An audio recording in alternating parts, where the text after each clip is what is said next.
E mais uma vez, sejam todos muito bem-vindos. Se você ainda não compartilhou esse link com alguém que se inscreveu, compartilha e vamos para a aula. Ah, boa tarde, né, a todos, né? Como a Raquel já disse, eu sou bioinformata aqui do VarStation, que é um bracinho aqui do Hospital Albert Einstein. A minha formação é biológica, né? Eu sou biomédica de formação, com mestrado em bioinformática, onde eu trabalhei com genética humana, principalmente. E atualmente eu sou da equipe de bioinformáticos aqui do Einstein, né, em VarStation, e estou terminando meu doutorado também pela USP. Então, me pediram para fazer essa apresentação, né, para falar um pouco do que eu faço, a minha frente de pesquisa aqui no Einstein, que é variantes estruturais. Então, eu fiz como é um público muito abrangente, né, eu tentei ser o mais simples, porém objetiva possível dentro desse tópico, que é bem complexo. Então, eh, vamos trabalhar principalmente nos desafios que nós bioinformáticas enfrentamos para fazer as análises, né, desse tipo de informação. E, e é isso. Espero que seja proveitoso para todos. Pronto.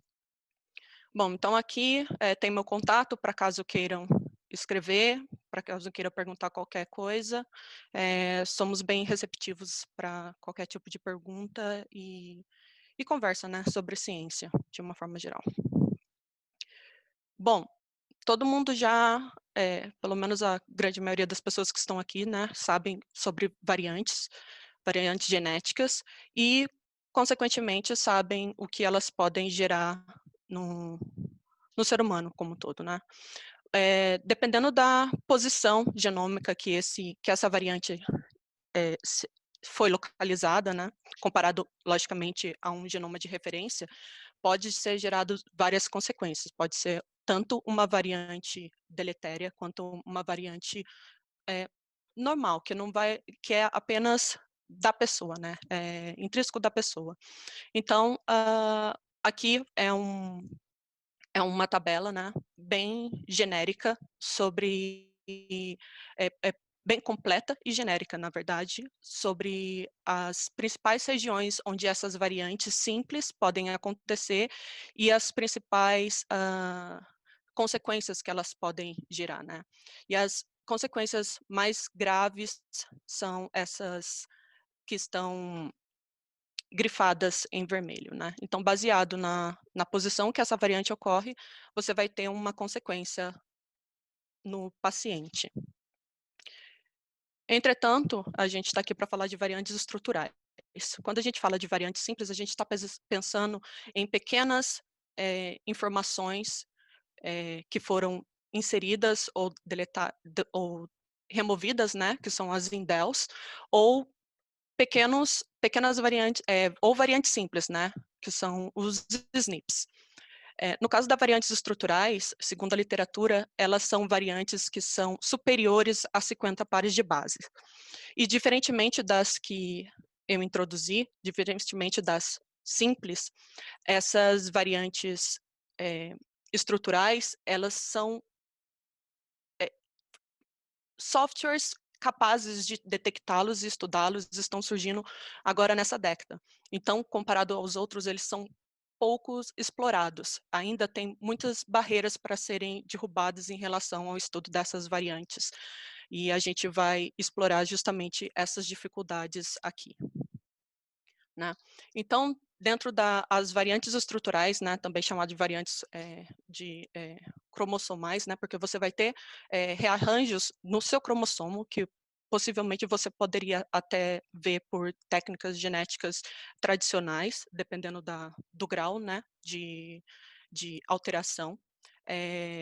Ela é dividido nessas principais categorias, né? Então você tem a deleção, onde você tem uma informação no seu cromossomo e essa informação simplesmente é deletada, ela desaparece. Se em pequenas variantes você já tem uma consequência consideravelmente forte, né, uma consequência possivelmente grave, clinicamente falando. Então, quando você está falando de estruturas grandes, né, de 50, 10 mil pares de bases, dependendo da sua deleção, então você consegue imaginar quanto isso vai interferir no seu paciente. Você tem as inversões, que nesse caso você não tem nem perda nem ganho de informação genético, porém ela vai literalmente inverter, né, a sua posição. Então, se você estava lendo de 5 linhas para 3 linhas, você passa a ler de 3 linhas para 5 linhas. Né, eles também são chamados de formas balanceadas, né, porque você não teve, como eu disse, nem perda nem ganho, você só teve uma alteração de direção. Você também tem as translocações, então, que acontece de você ter uma informação que pode ser translocada, né? Você vai mover essa informação de um cromossomo para outro, ou dentro do próprio cromossomo, isso também pode acontecer, né? E também é outra forma balanceada, porque, novamente, você não está tendo nem perda nem ganho de informação genética, né? De pares de bases, quando eu digo, eu estou falando de pares de bases simples. Você tem as inserções, então você tem o seu cromossomo, o seu DNA lá, e aparece um inserto, né? Um fragmento gênico que não era dali, ele simplesmente surgiu por diversos eventos que a gente vai explorar daqui a pouco. E por fim, a gente tem as duplicações, que também as duplicações são é considerado, né, uma variante estrutural, também pode ser chamados de CNVs, como muitos conhecem, também, que é bastante estudado, bem conhecido em várias doenças clínicas, né, que dependendo da quantidade de número de duplicações, acabam gerando um fenótipo no paciente. Enfim, e essas são as principais formas de variantes estruturais que são estudadas, né. Bom, e as variantes estruturais, a literatura mostra que ela consegue ser, entre 2 indivíduos, ela pode gerar distinções de 3 a 10 vezes mais do que simples polimorfismos, né. Então, você pode considerar que, tipo, a maior taxa de evolução humana é gerada principalmente pelas variantes estruturais. E, além disso, elas são formadas, em sua grande maioria, por eventos distintos das variantes simples. Então, a gente vai ver sobre isso agora. Então, como que as variantes estruturais são formadas? Existem vários eventos que vão fazer acontecer elas surgirem, né? Umas mais, outras menos, e dependendo também do que está acontecendo dentro da célula humana. Então, vocês vão reparar que todos os slides que eu vou falar de alguma coisa, eu estou colocando as referências aqui, e como isso daqui vai ser disponibilizado para vocês, vocês vão conseguir ter essas informações também com mais detalhes, né, a posteriori. Então, você tem as recombinações homólogas não alélicas, né, que basicamente acontece no evento de meiose da célula, quando está fazendo as trocas de informações genéticas, porém, apesar delas serem homólogas, elas acontecem em alelos diferentes. Só que nesse momento que acontece esse tipo de recombinação, pode acontecer eventos inesperados que vai gerar esses tipos de variantes. Ops, pronto. Esses tipos de variantes que vocês estão vendo, né? Pode gerar deleções, duplicações, inversões, translocações. Nesse exemplo aqui, a gente vê como é formado, por exemplo, uma deleção, né? Então, você tem essa informação que foi simplesmente removida. Entretanto, eu achei de bom grado trazer uma figura mais representativa. Então, você tem aqui o seu cromossomo, no caso aqui, são homólogos, né, em diferentes locos, então você vê aqui, por exemplo, acontecendo uma translocação. A informação que estava num dos alelos aqui, ela simplesmente migrou. Porém, você não teve perda de informação aqui, então foi uma translocação. No número C, então, você vê aqui que teve uma translocação seguida de uma deleção, tanto que o vermelhinho aqui está na metadezinha, né? E aqui no D você vê acontecendo uma inversão das informações. Então, de uma forma generalista, né, é assim que acontece, baseado nesse evento biológico. Então, você tem também os elementos móveis, né, que são materiais genéticos endógenos que, através de retroposição, elas vão se duplicando dentro do nosso DNA, né, podendo gerar diversos tipos de coisas, mas todo mundo tem, e vários disso, uma porcentagem considerável do nosso genoma é formado por MEIs, né? Lines e signs, que são os principais representantes, e eles são um exemplo de inserções, né? São materiais endógenos que estão no nosso DNA. Você tem os fosters, né?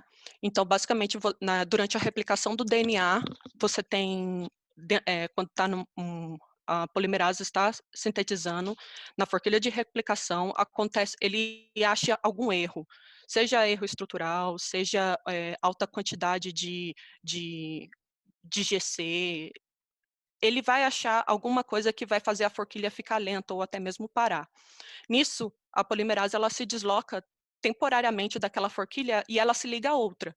Pode ser a homóloga ou pode ser outra, porque tem várias replicações ocorrendo ao mesmo tempo. E quando ela se liga a esse outro, ela vai continuar sintetizando, e daí pode ser que ela volte, pode ser que não, e assim pode acontecer os diversos erros. Né? Vocês, com essa imagem mental, vocês conseguem entender que pode acontecer duplicações, inversões, estruturas complexas, a gente vai entrar daqui a pouquinho nesse quesito. Então, é um prato cheio para acontecer uma variante estrutural. Tem também um non-homologous end joining. Então, você teve uma quebra, isso acontece principalmente em parte de reparo do DNA, né? Então, você tem uma quebra do DNA que não é possível ter a fita homóloga para corrigir, e daí, de alguma forma, eles tentam conectar as duas extremidades que foram quebradas. E nessas extremidades, então, você consegue imaginar que vai ter uma deleção, né? Porque não teve fita homóloga, então, e eles tentaram ligar de algum jeito. Então, isso é um tipo de erro que acontece no DNA, né? Que ao invés de, tipo, excluir aquela célula e propagar o erro, eles tentam consertar de alguma forma, né? E tem a cromotripse. E a cromotripse é basicamente um evento que fragmentou, um evento X, vários tipos de eventos que podem fragmentar o seu DNA, e numa tentativa de recuperar todas as informações, acontece esse evento que vai ligando esses fragmentos em ordens aleatórias.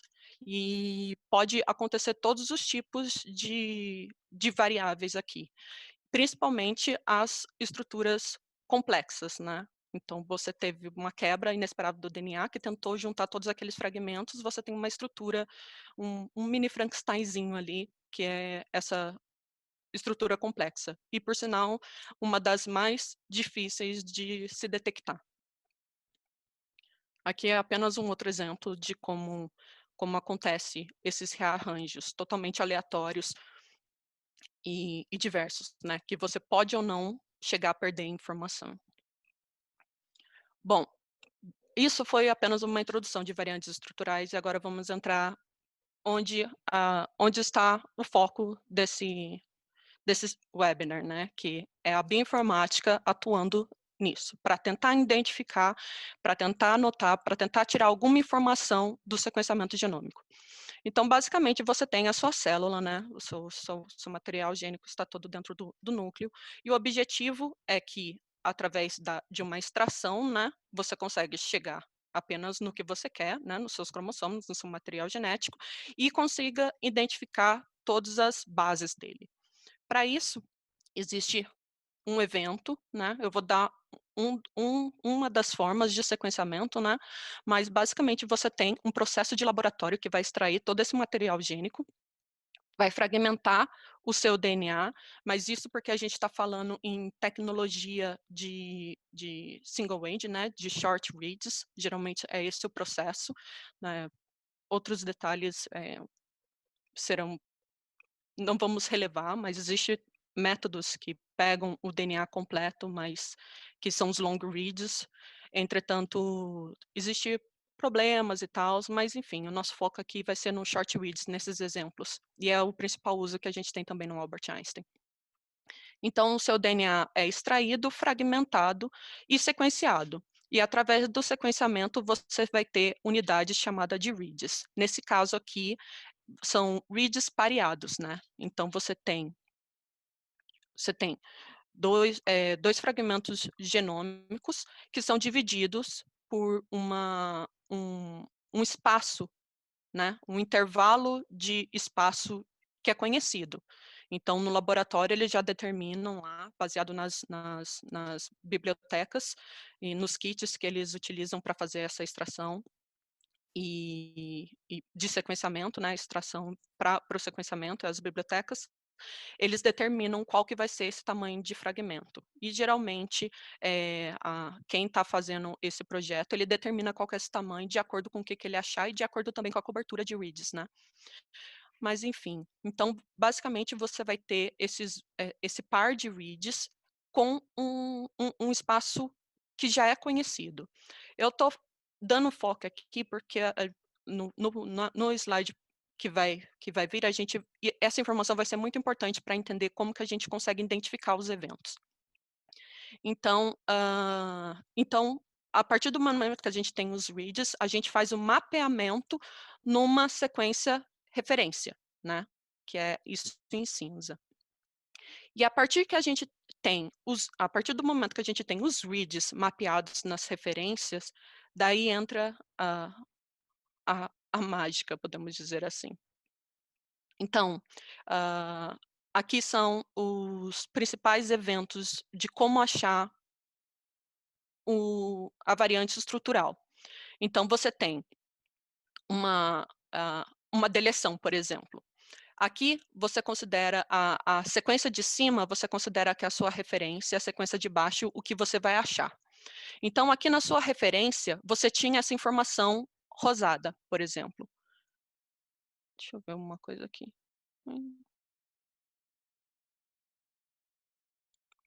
Não tem. Você tem essa sequência. E quando você faz o mapeamento dos reads, você estava esperando dentro do seu genoma original, né, que ele teria um espaço que você estava esperando, um espaço conhecido, que era, vamos supor, de 250 pares de bases. Entretanto, quando você fez o alinhamento contra o genoma referência, você notou que esse espaço deixou de ser 250 e passou a ser 50. Então, isso não acontece com um read, acontece com vários reads. E essa mudança de tamanho, né, do tamanho que você já conhecia para um tamanho novo, é um indício que alguma coisa aconteceu. E é um indício, principalmente, que possivelmente você perdeu a informação ali. Então, os softwares conseguem captar esses tipos de informações e falar assim, olha, aqui provavelmente aconteceu uma deleção. E esse tipo de informação, né, pelo insert size, pelo tamanho da sequência que separa esses pares, é chamado de método por read pair. Daí você tem um método do read depth, que é o método de cobertura. Então, quando você faz o mapeamento, se você tem uma região com menos cobertura do que as outras, significa que você não tinha reads com aquela informação que estava no genoma referência. Isso é um indício que teve uma deleção. Outro método de detecção são os split reads. Então, o split reads nada mais é do que você ter parte do seu read numa posição, daí tem aqueles famosos tracejados e o finalzinho do read em uma outra posição. Então, significa que na referência, né, esse read precisou ser separado para conseguir ter a informação que você desejava. Então, outro indício que você teve uma deleção.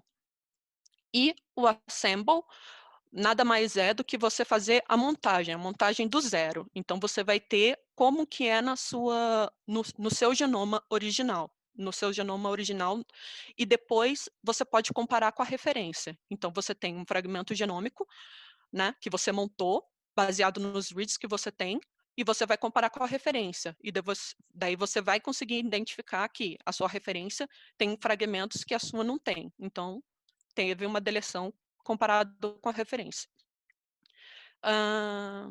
Bom, e essas são as principais formas de detecção de um evento de variantes estruturais. A mesma coisa pode ser aplicada tanto para inserções, só que o espaço esperado nesse caso, ao invés de 250, seria 1000, seria 2000, seria o tamanho do evento que você estaria esperando, né? Então, isso é um indício. No caso do read depth, isso não é aplicável, porque se é uma sequência nova, a sua referência não tem a sequência nova. Então, os seus fragmentos, os seus reads, eles não conseguiram ser alinhados. Isso a quantidade de reads que você não conseguiu alinhar é ali onde vai ter a parte as regiões novas, né, do seu genoma. E isso pode ser encontrado pelo assemble, né? Você pega esses reads que foram descartados, fazem a montagem, você consegue esses fragmentos perdidos. Por isso que tem tantas atualizações nos genomas de referências, porque eles sempre vão explorando isso. Além de outras coisas, logicamente, né? E o split reads, a mesma coisa, né? Na inserção. Só que, dessa vez, eles ficaram sobrepostos, podemos dizer assim. Então, você tem as inserções, o que mais temos aqui? Você tem também as duplicações. As duplicações nada mais é do que o seu read poder alinhar contra vários pontos da sua referência. Então, você consegue ver que tem alguma coisa estranha, porque você está vendo repetidamente, em vários momentos, o seu read tendo indícios que ele alinhou em outros pontos, né? Pelo read depth, então, se você comparar na referência, você vai ter mais reads numa região, quando comparado às regiões adjacentes, e sucessivamente. Então, basicamente, todos esses eventos você consegue, de uma forma, somando todas as informações, você tem mais indícios que você pode estar chamando um evento de variantes estruturais de uma forma correta, né? E essas são as principais formas de você encontrar. Bom, baseado nessa primeira parte aqui, então, a gente tem alguns principais desafios que são importantes citar. Primeiro, nesse caso aqui, vamos falar das duas formas, né? Tanto de short reads quanto de long reads. No short reads, então, o que você tem? Você vai ter um alinhamento. Esses alinhamentos, principalmente quando os genomas são muito grandes, são feitos de forma heurísticas, né? Você não tenta fazer com detalhes, porque senão demoraria muito tempo para você fazer uma montagem. Então, ela é uma forma heurística. Além disso, você tem um genoma muito repetitivo, né? Então, você está lidando com algo heurístico que vai tentar fazer as coisas da forma mais rápida, logicamente, tentar fazer de uma forma eficaz, mas a forma mais rápida possível, né? Com o genoma repetitivo. Então, ele vai tentar fazer o melhor ali para tentar identificar, para fazer as coisas. Entretanto, essa soma de fatores, de você tentar fazer as coisas rápido e ter um genoma bem promíscuo, né, cheio de informações, você vai ter artefatos de alinhamento, principalmente. Além disso, as referências genômicas que temos, seja ela HG19, HG38, todas elas possuem erros, né? Seja erros que são regiões que eles não conseguiram sequenciar, ou regiões que eles sequenciaram de forma errada, quando foram fazer a montagem, montaram de forma errada. E você também tem essas diferenças de versões, né? Tem a versão HG19 e a versão HG38 são organismos diferentes, né? São pessoas diferentes e possuem suas peculiaridades diferentes. Né? E além disso, quando a gente está trabalhando com genoma de referência, a gente tem que lembrar que eles possuem também as variantes deles, que podem ou não ser relacionadas a algumas doenças. Então, às vezes, você pode chamar uma variante que, na verdade, aquele organismo poderia ter aquela doença e você passar desapercebido se não acompanhar bem a literatura do que está acontecendo. E além disso, quando você está trabalhando com short reads, as repetições longas, elas não são possíveis de serem resolvidas, porque você não tem informação. Você tem vários indícios que tem reads replicados, porém, para você conseguir ter uma montagem, né, perfeita da região total duplicada, isso é quase impossível com short reads.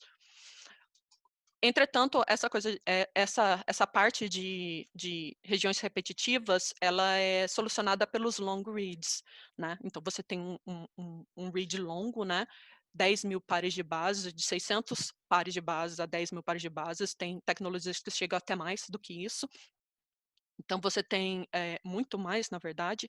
Então, você tem os long reads, que podem tentar completar todas essas lacunas, né, essas duplicações. Entretanto, eles possuem uma alta taxa de erro. E, além disso, a literatura atual para variantes estruturais, lidando com long reads, está renovando a cada mês, a cada semana, sempre tem algo novo. Então, acaba não tendo um jeito gold standard, né? Um jeito padrão de realizar essa análise. Inclusive, até comparações de softwares é difícil encontrar direito. Além disso, você tem um outro problema, né? Que é o mapeamento contra uma montagem. O mapeamento contra uma montagem é o seguinte: o mapeamento é a forma mais rápida possível e o assembly o mapeamento é mapear os reads contra uma referência e o assembly seria sem referência alguma, o que é muito mais custoso, é muito mais demorado. E além disso, você também tem regiões polimórficas, né, que podem também dificultar achar as variantes estruturais, inclusive variantes simples. Bom, os tipos de softwares que você tem de variantes estruturais. Então, a gente tem tanto as formas de novo, né, que é montagem de novo, então você vai ter aquelas regiões que você vai tentar montar e conseguir identificar que tipo de variante comparado com uma referência, né. Você tem os de short reads, que é por mapeamento, então aqui tem vários softwares distintos com as suas metodologias aqui do lado. Então aqui, por exemplo, tem uma split reads, read pair e assembly, né? Por exemplo. Então você tem várias ferramentas com formas distintas de somar cada tipo dessas informações e gerar para você uma chamada. Você tem métodos chamadores, né, de variantes estruturais que tentam englobar as informações de outros chamadores. Então, você tem os chamadores principais, eles tentam somar todas essas informações e te dar um output mais completo, podemos dizer assim, mais sensível, né, porque ele vai tentar pegar o máximo possível. Você tem também outros tipos de ferramentas, que é, por exemplo, para tentar combinar o VCF, como o Survival, ou o tipo que você vai tentar fazer uma genotipagem baseado no que você tem. Bom, estudos atuais, né? Esse estudo foi do meio do ano passado, né? Consideravelmente atual, baseado nas variantes estruturais. E esse estudo pegou vários softwares e tentaram ver como que eles se comportam para detectar os principais tipos de variantes estruturais, né? No caso, deleção, duplicação, inserção e inversão. Então, eles fizeram uma tabela de qual foi o recall, né? Precisão, acurácia, nesse caso aqui no F-score, né? Que é recall e precision, no caso, de como esses softwares saíram. Então, a partir daí, é um bom indício do que você vai ou não, dependendo do seu estudo, utilizar no seu laboratório ou no seu estudo que você vai realizar. Bom, e esse daqui é um outro estudo, né, também do meio do ano passado, em que eles foram fazer a comparação de softwares, porém chegaram em conclusões muito interessantes e que traz também, mostra quão difícil é trabalhar com variantes estruturais. Então, basicamente, eles mostram aqui em A que se você tem uma variante estrutural e ela está circundado por variantes simples, né, ou pequenos indels, a chance daquela variante estrutural ser capturada, ela começa a decrescer de acordo com as variantes simples que estão ao redor dele. Isso é muito interessante, porque se você tem muita variante simples ou a chamada de variante simples foi feita de forma exacerbada, né, não foi bem feita, você consegue ver que, ou simplesmente existe variantes, polimorfismo mesmos ali, né, você tem variantes simples ali que acontecem, você vai conseguir chamar menos e menos variantes estruturais. Então, mais uma dificuldade, porque o genoma é cheio de variantes, né, você num exoma você consegue encontrar em torno de 30.000 variantes no exoma, então estamos falando da informação, né.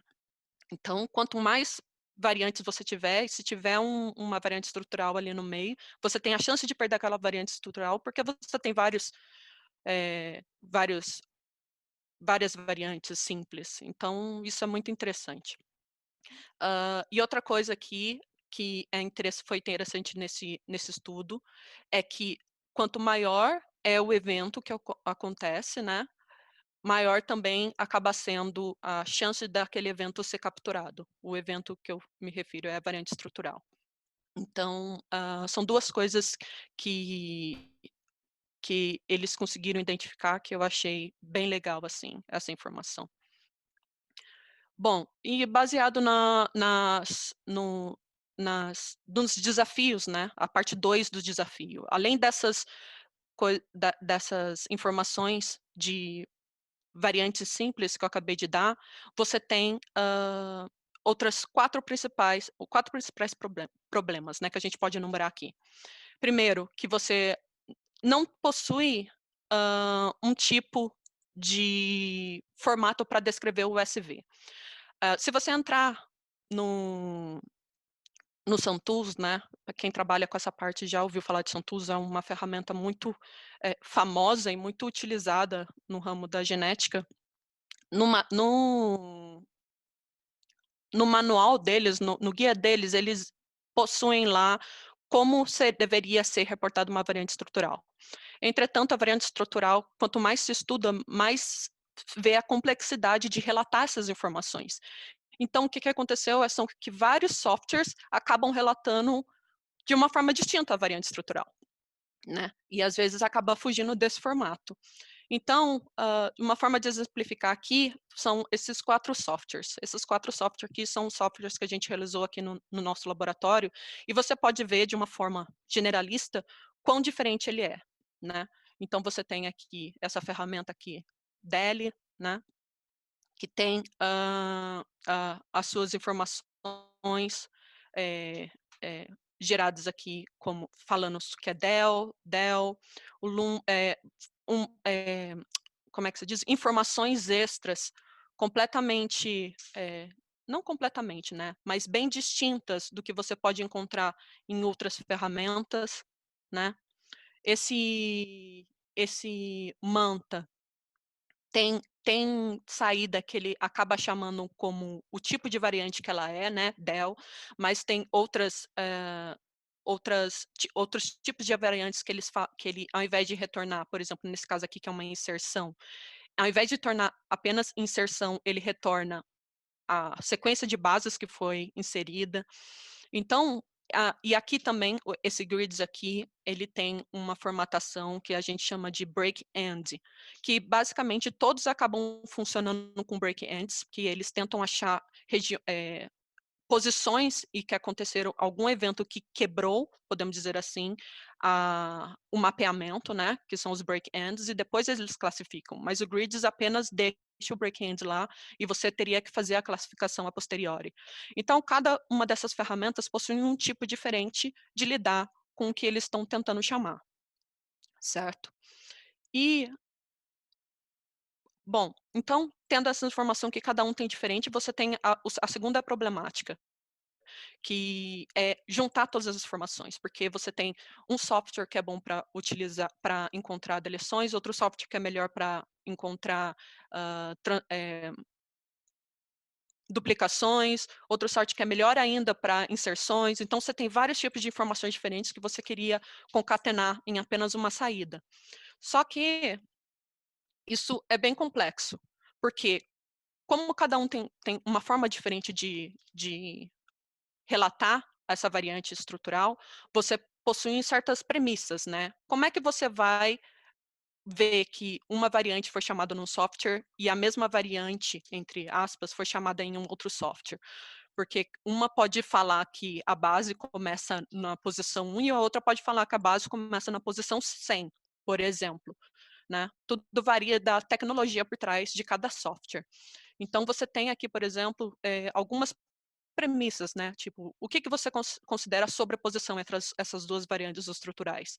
Você considera uma sobreposição parcial ou você considera uma sobreposição quase total? Qual que é o nível de concordância dos chamadores quando você tem mais de um fragmento que você vai considerar? Qual que vai ser a distância entre esses breakpoints de diferentes chamadores que você vai considerar sendo como verdadeira ou falsa ou parecida? Então, você tem várias pequenas problemáticas quando você fala em unir informações, né? Então, aqui você tem um exemplo, né? Um exemplo mais expandido, que você tem uma variante, vamos supor que essa verdinha aqui é a verdadeira, e você tem essa, entre aspas, entre muitas aspas, mesmas variantes sendo reportadas por diferentes chamadores. Então, isso daqui está esse daqui, 140 por 180, está inteiramente envolto do que a gente considera verdadeiro. Esse evento é o mesmo que esse, ou esse evento é diferente que esse? Né? Sendo que é o mesmo genoma, com diferentes chamadores. Então, são certas complexidades que a gente tem que ter em mente que ocorre quando você está estudando variantes estruturais. Então, isso é demonstrado nos softwares que se tem hoje em dia.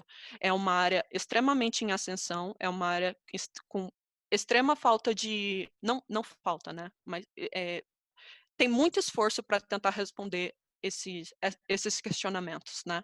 E a gente está vivendo isso na pele aqui no Einstein. Bom, um exemplo, né?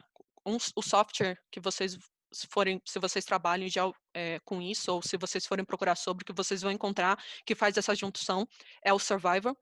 E só que o Survivor também tem outras problemáticas que não vêm aqui ao caso, mas essa aqui, por exemplo, é uma saída do Survivor tentando englobar aqueles 4 chamadores que eu fiz, que eu mostrei anteriormente, né? O del, o lamp, o manto e o grids. E daí você vê que a chamada final do Survivor é uma mistureba de tipos, né? Um chama como del, daí aqui do nada ele coloca um break-end, daí do nada ele tem um outro tipo de estrutura. Então, ele tentou juntar as informações, porém, ao mesmo tempo, essas informações têm um output totalmente complexo e diverso, que você teria que tratar depois. Então, algo totalmente voltado para a bioinformática também. Não é trivial, né, essa análise. Mas, enfim. Então, você tem, em relação aos bancos de dados, que é o HG19 contra o HG38. Só ver meu horário aqui. Ok, já estou terminando, gente. Em relação aos bancos de dados, HG19 versus 38. Atualmente, na literatura, a gente tem praticamente todos os estudos de variantes estruturais feitos com HG19, com exceção do GNOMAD, que saiu recentemente, nesse ano, com o HG38. Então, tudo que você tem que você estiver trabalhando com a HG38 e você achar algum banco de dados, é porque aconteceu um liftover, né? Que é você pegar uma transposição de posições entre o HG19 e o HG38 e fazer a correlação, tipo, isso daqui equivale a isso, e daí você acaba pegando as saídas dessas variantes. Então, como eu disse, você tem o GNOMAD, que tem a versão do HG19 também, que foi publicada anteriormente, e você tem os dois principais estudos. Quando eu falo principais estudos, é porque teve mais pessoas para eles conseguirem tirar variantes estruturais, né, que saíram agora nesse mês de maio, tanto o GNOMAD quanto do IRAS Lab, com o GNOMAD estudando aproximadamente 14 mil pacientes, e o IRAS 17 mil pacientes. E você tem os principais bancos de dados de variantes estruturais, né? Que é o DGV, né? Que é o Database of Genomic Variants. Eles tiveram o estudo de variantes raras, de SVs raras, de pacientes. Eu esqueci agora exatamente qual é o número desse paciente, mas é um banco de dados disponíveis que você consegue bater as informações, né, com os seus estudos.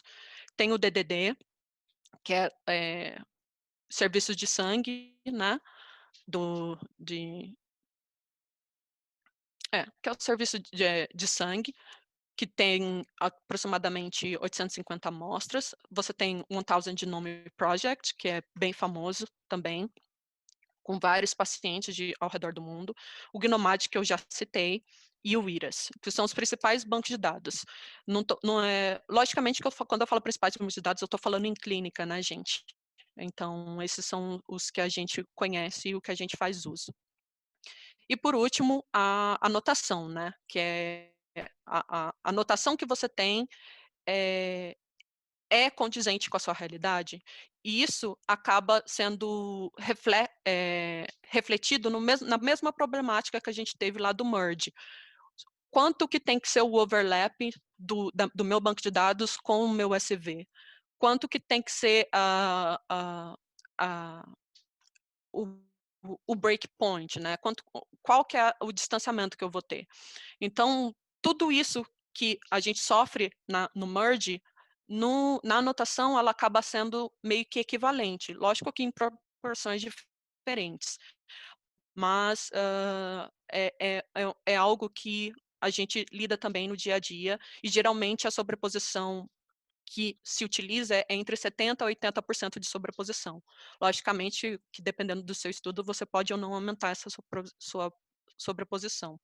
E aqui apenas para ilustrar, são chamadas diferentes de variantes tipos de variantes estruturais diferentes de uma amostra do Platino Illumina, né, que é da amostra NA12878, que é uma pessoa, né, que foi sequenciada e é utilizada em vários estudos para fazer recall de precisão, etc., de vários estudos. E você vê, por exemplo, que nesse caso aqui, nas variantes que a gente chamou, em torno de 11 mil deleções, aqui uns 60% possuíam, de 11 mil variantes chamadas, né, em torno de 60% tiveram status pass. Esse status pass significa que passou nos critérios básicos do meu chamador. E desses 70% que foram chamados, essas quantidades aqui foram classificadas pelo GNOMAD e o IRA, que são os dois principais bancos de dados. Aí você tem esse em roxinho, que é a sobreposição, né? Ou então a gente achou tanto no IRA quanto no GNOMAD a anotação para aquela variante. E você tem as anotações de outros bancos de dados, que é o 1000 Genome Project, o DGV, entre outros. Então você vê que, tipo, apesar de ter chamado muitas variantes, não são todas que possuem entradas nos principais bancos de dados, pelo menos nos mais abrangentes, assim, que a gente usa mais para clínica. Bom, e é isso. Essas foram as principais problemáticas que a gente lida com variantes estruturais, pelo menos no nosso projeto aqui do do Albert Einstein, do VARStation. Espero que vocês tenham tirado alguma informação útil disso, tentado entender que é um tipo de assunto extremamente complexo e a cada momento está saindo paper novo, informação nova para a gente evoluir nessa frente. É isso. Obrigada. Obrigada, Lívia, pela excelente aula aí que a gente teve agora. Eu vou ler aqui algumas das perguntas que foram chegando aqui no chat. Enquanto isso, se vocês quiserem continuar mandando perguntas, podem mandar. Bom, a primeira pergunta que teve foi a da Fernanda Barbosa. Ela perguntou assim para você, Lívia, como você calcula o insert do paciente se ele não foi sequenciado? Teoricamente, ele está entre as reads, certo? É uma pergunta que ela questionou aí para você. Então, Fernanda, esse insert é baseado... existe já kits específicos que vêm com qual que deveria ser seu espaço, né? Entretanto, às vezes você tem, por exemplo, regiões muito complexas que você quer resolver, vamos supor. Então, você tem uma deleção grande, vamos supor, que você quer saber o que aconteceu ali. Então, se os seus inserts de todos os reads foram muito pequenos, você não conseguiria resolver esse problema.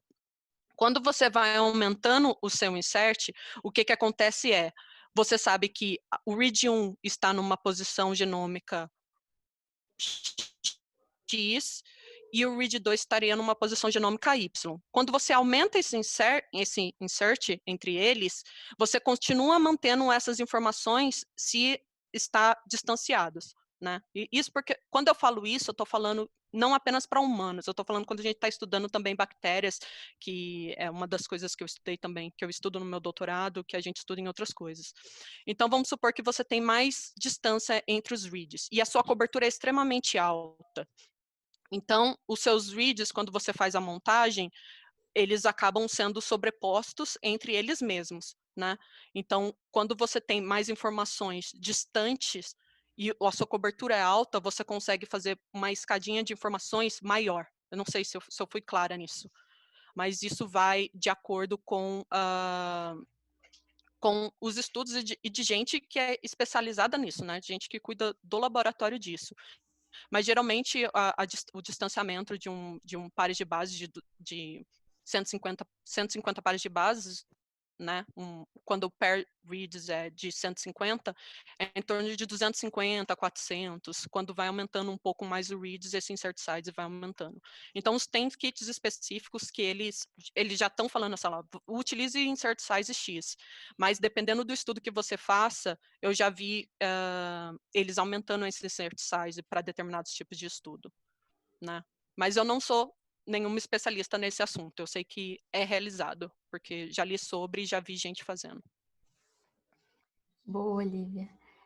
A outra pergunta veio da Cíntia e ela perguntou para você qual é o melhor software para identificar CNVs a partir de dados de exoma e qual seria a cobertura mínima segura para essa análise?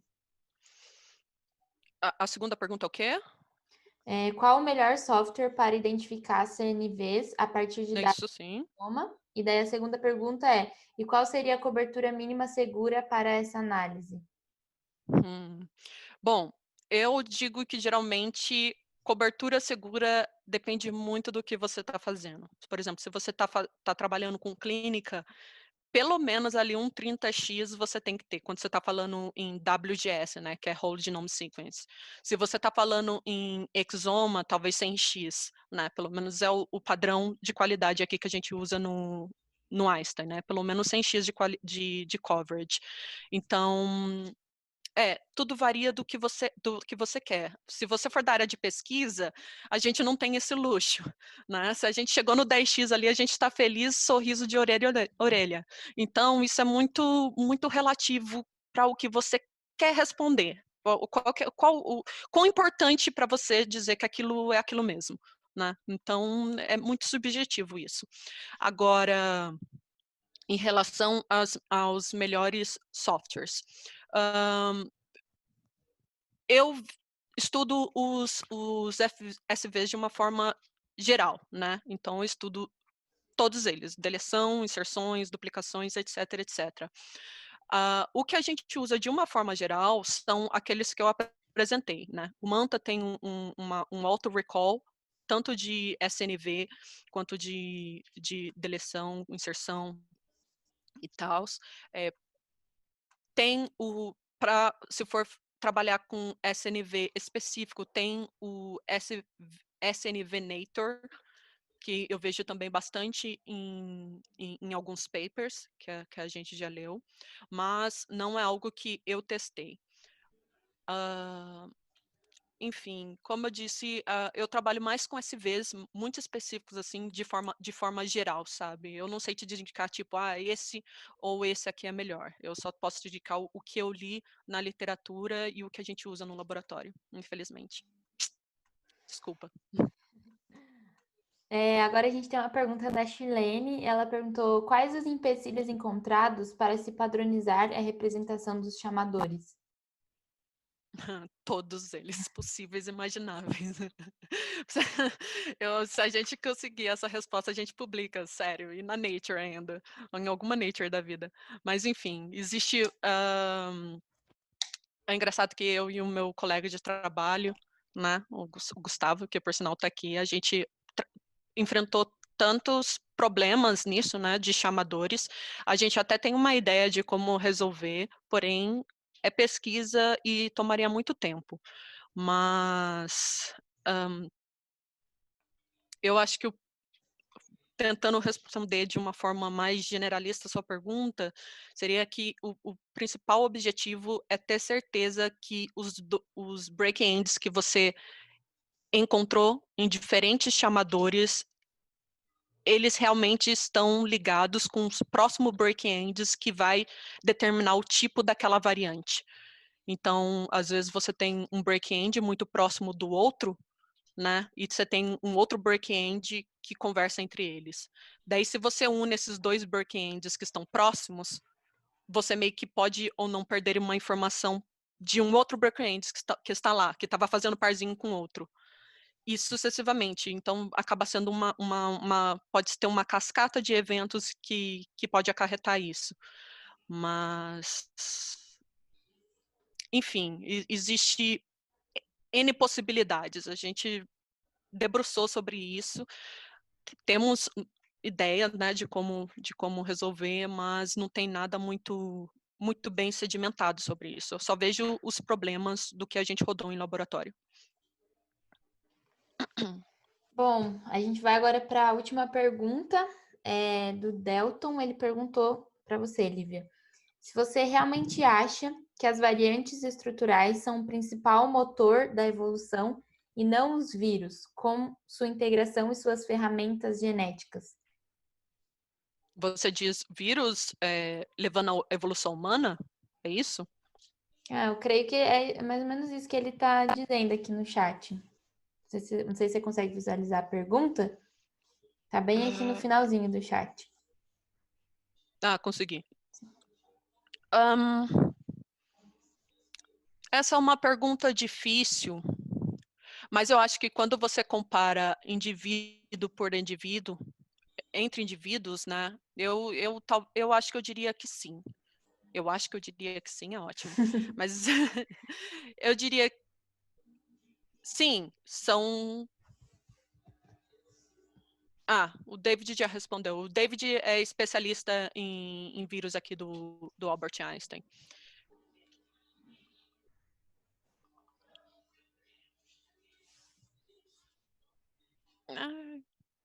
Boa. Então eu acharia que sim. Sim. Pensando na complexidade, no tamanho das variações, né, que você gerou no seu genoma. Não são simples variações, são tipo fragmentos muito grandes de variações, né? Você pode ter uma variação de um cromossomo inteiro, por exemplo, uma deleção de um cromossomo inteiro, trissomia. Então, tipo, olha só o que você gerou no humano, né? E com isso você tem várias síndromes conhecidas. Então, eu acho sim que as variantes estruturais são as principais causas. Vírus é apenas mais um fator. Sim. Bom, a gente já está terminando, né? Nossa sala está agendada agora até às 3, então eu gostaria muito de agradecer mais uma vez, Lívia, por ter topado e participar com a gente do webinar. E é isso. Muito obrigada a todos que ficaram até o final. Obrigada mais uma vez, Lívia. Nada. Até mais. Tchau, tchau, pessoal.